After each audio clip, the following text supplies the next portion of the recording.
भविष्य मालिका का जो रचना हुआ उसमें प्रभु भगवान विष्णु का एक ही लक्ष्य था कि भक्त लोग की पास ये पहुंच जाए। और जैसे कि उड़िया में लिखा गया, सारा भारत में जो जो भगवान की शरण में है, जो सनातन धर्म को अनुसरण करते हैं, जो भगवान को रोज भजन करते हैं और भगवान को ढूंढते हैं, मनुष्य जन्म को साकार करने के लिए मालिका उनके पास पहुंच जाएगा। यही लक्ष्य था भगवान का, जो महापुरुष अच्युतानंद ने अपना भविष्य ग्रंथ में ये लिखा था। हेतु रसाइबा पाइंकी अच्युत शास्त्र पुराण कले, कली काल ठारू बड़ी काल जाए हक कथाटा लिखले। हेतु यानी पुनर्जन्म, पूर्व जन्म, सत्य त्रेता द्वापर कली में जो भगवान के भक्त थे, उन भक्त लोगों का पूर्व जन्म को याद दिलाने के लिए, अपना संस्कार को, अपना पवित्र कर्म को इस जन्म में फिर साकार करने के लिए मालिका के माध्यम होगा। और भक्त लोगों का जो हक है, जो अधिकार है, भगवान के पास अधिकार रहता है भक्त लोगों का, वही अधिकार को संपूर्ण पूर्ण करने के लिए भक्त लोगों को भगवान ने मालिका को माध्यम बनाया। तो सारा भारत में जो मालिका सुनते हैं, हमारा ये कर्तव्य है, हम मालिका बांटते हैं।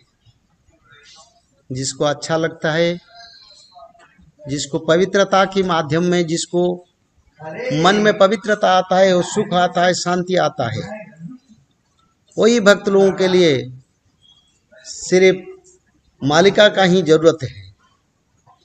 दूसरे लोगों के लिए मालिका का कोई जरूरत नहीं है। इसलिए महापुरुष अच्युतानंद ने ये लिखे, तरक तेरुआ आगे न कहिबू, कहिले सप्य पाइबू, उत्तम भूई रे विहन बुणिले, सुखे न सीना दाइबू। तरक तेरुआ आगे न कहिबू, कहिले साप्य पाइबू।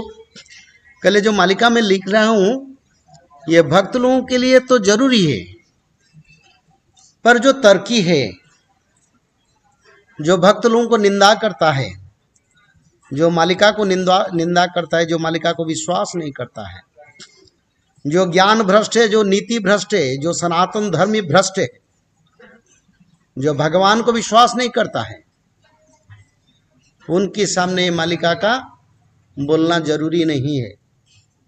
ये बोलने से पाप होगा। और फिर महापुरुष अच्युतानंद ने लिखे, उत्तम भूइरे बिहन बुणिले, सुखे न सिनादाई।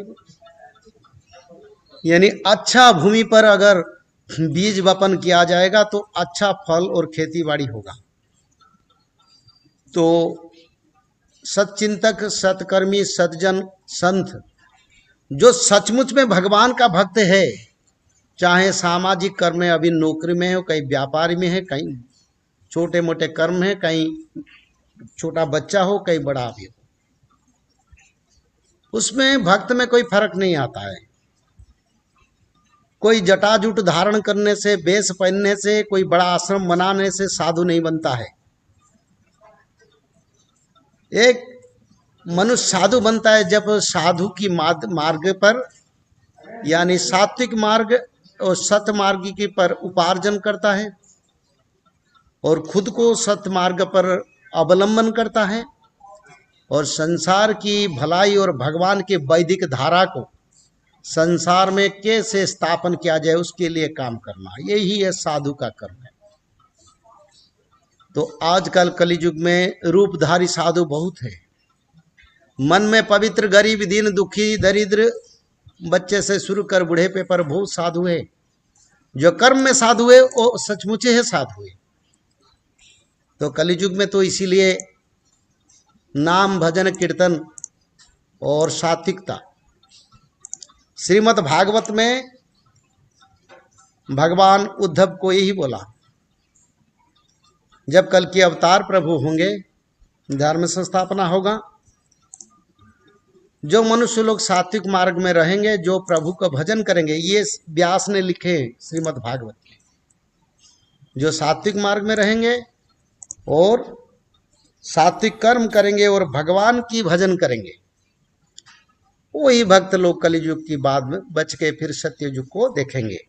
ये भागवत में लिखा है। तो जो ज्ञान भ्रष्ट, नीति भ्रष्ट, सनातन धर्मी भ्रष्ट, जिसका पास दया, क्षमा, मैत्री, शांति, सत्य, शौच कुछ नहीं है, जो भगवान के बारे में सुनने के लिए कोई उनका आग्रह नहीं है, तो उनसे मालिका बोलना जरूरी नहीं है। ये कोई सत्संग नहीं है जैसे हम इसको प्रचार करें, लाइक करें, शेयर करें, नहीं, इसका कोई जरूरत नहीं है। पर जरूर इतना बोले, जो साधु संत लोग हैं, जो फंसे हुए हैं, जो निज धर्म निज पंथ में पाखंडी के पास जाके अपना जीवन को बर्बाद करते हैं, उनका पास मालिका पहुंचना जरूरी है, क्योंकि जरूरी समय पर जरूरी औषधि भी जरूरी है।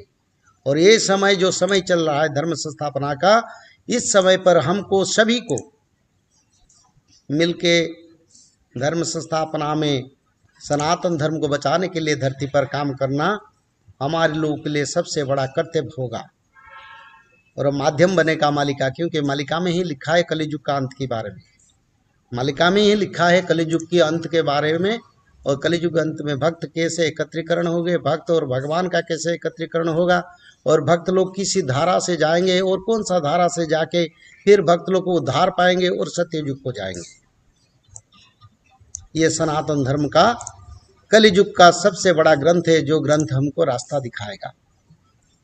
तो ये विनम्रता है और निवेदन भी है, अच्छे भक्त, अच्छे मनुष्य को मालिका को बांटिए। दुराचारी, भ्रष्टाचारी, असुर लोगों के लिए मालिका का कोई जरूरत नहीं है। जो निंदा करते हैं उनके लिए कोई जरूरत नहीं। राधेनाथ कलंकी रूप हेले जेणु, क्षितिरे कलंकी लीला प्रकाशुची तेणु, भ्रमे सुन हे। महापुरुष फिर लिखे, भगवान क्षीर समुद्रवासी महाविष्णु जब अवतार लेंगे तब मैं ये मालिका में लिख रहा हूँ, इसीलिए लिख रहा हूँ, और कोई जरूरी नहीं है। प्रभु आएंगे ना, तो प्रभु को बारे में, प्रभु के बारे में भक्त लोगों को दिशा दिखाने के लिए ये मालिका लिख रहा हूँ। गुप्त अंगे खेलु छंती गुरु अंग धरी, गुरु अंग धरी से तो संसार को आसी, गुप्त रास जे गोपी संगे घेनी न प्रकाश, गुप्त रास है। यानी भगवान कल की गुप्त से लीला कर रहे हैं और करेंगे, और वो भक्त लोगों को मालिका के माध्यम में पता चलेगा। अगर ये मालिका हिंदी भाषा भाषी भक्त लोगों के पास नहीं पहुंचेगा तो उनको कैसे पता चलेगा प्रभु के बारे में। न पाइबे भक्ते खोजी भ्रमी नाना देश, निश्चय ख्यात करिबु रे तू ही राम दास। लीला करुथिबी मुही गुप्त भावरे, निष्ठा करी कहिले जे अच्युत गीत रे।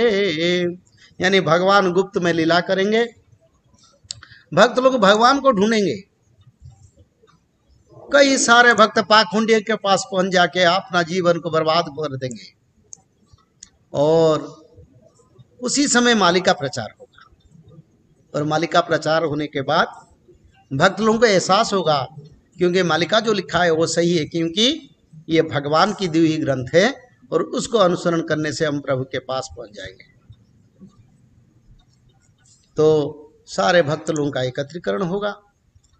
इसीलिए मालिका को हम बांट रहे हैं, हमारा कोई उद्देश्य नहीं है, दूसरा कोई उद्देश्य नहीं है।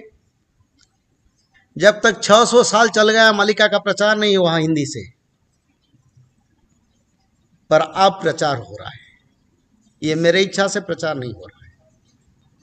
उड़ीसा में कई हजारों लोग जो मालिका जानते हैं, पर उन्होंने ये काम नहीं किया। पर भगवान की आशीर्वाद से, उनका इच्छा से हम ये काम कर पाते हैं, जब तक उनका इच्छा है। तो इसलिए हमारा एक ही लक्ष्य है, पाखंडियों जो धर्म प्रचार करके सनातन धर्म को भ्रष्ट करते हैं, जो भक्त लोगों का जो असली संपत्ति है, जो प्रभु है, उसको छीनते हैं, जो गलत रास्ता दिखाते हैं, उनसे कम दूर आ जाओ और मालिका को समझो और भगवान की शरण में आने के लिए अपने आप को प्रस्तुत करो और भगवान को ढूंढो। यही मालिका का वाणी का उद्देश्य, और कुछ नहीं। तो सारे भक्त लोगों के लिए फिर मेरा सादर प्रणाम।